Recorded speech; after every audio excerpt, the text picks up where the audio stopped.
Both science and religion are conversations about the universe.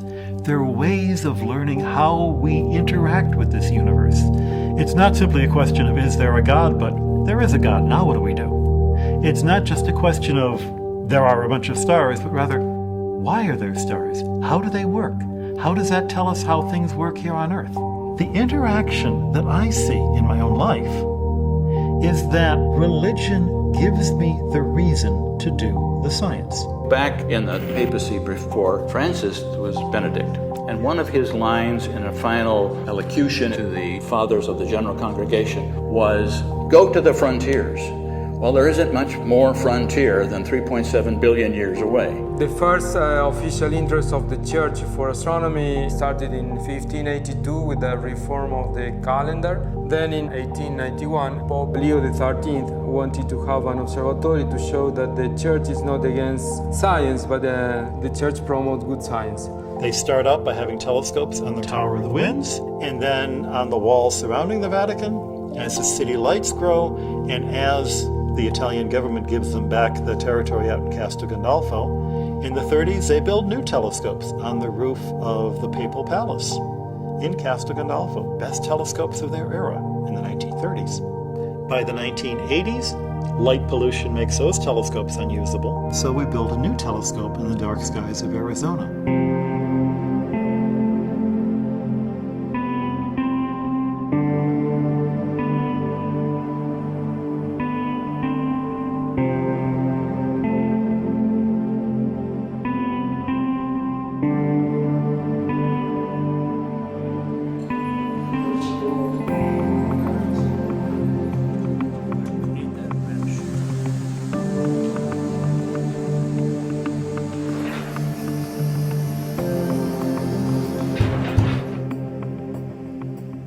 I'm Father Jean-Baptiste Kikwaya Eluo. I'm working in 3 projects. The first one is NEOS, Near Earth Object.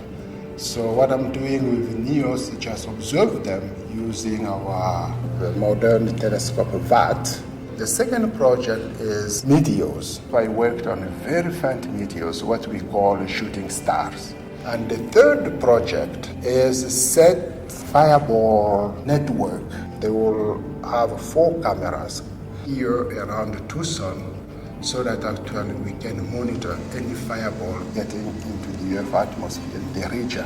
This telescope, the Vatican Advanced Technology Telescope, it was the first of the new technology telescopes that has been considered pretty much the norm now in developing telescopes. With the advance of computer technology, we have the capability of bringing that advanced technology directly into our telescope. So it's an expandable, it's almost like it's a living machine, so it can grow as technology grows.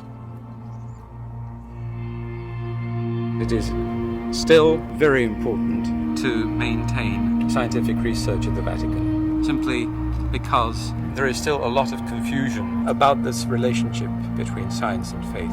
We are not out here trying to prove the existence of God by looking through a telescope. That's not what we're doing. But we can say that if we want to obtain any reasonable results looking through that telescope, we need to do it embracing a certain work ethics that is, in fact, the same work ethics that the Bible itself tells us through commandments and through the Gospels to embrace.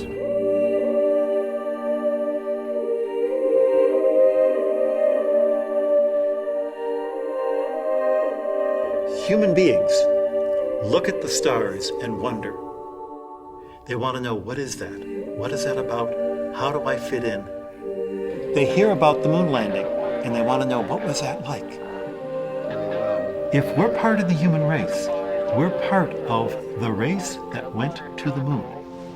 We're part of the species that looked at the stars and wondered, what the heck are those things?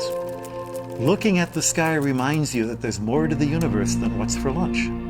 What's more, if you believe in a universe that God so loved that he sent his son, then not only are you going to want to study the universe because it's kind of cool, it's an act of worship.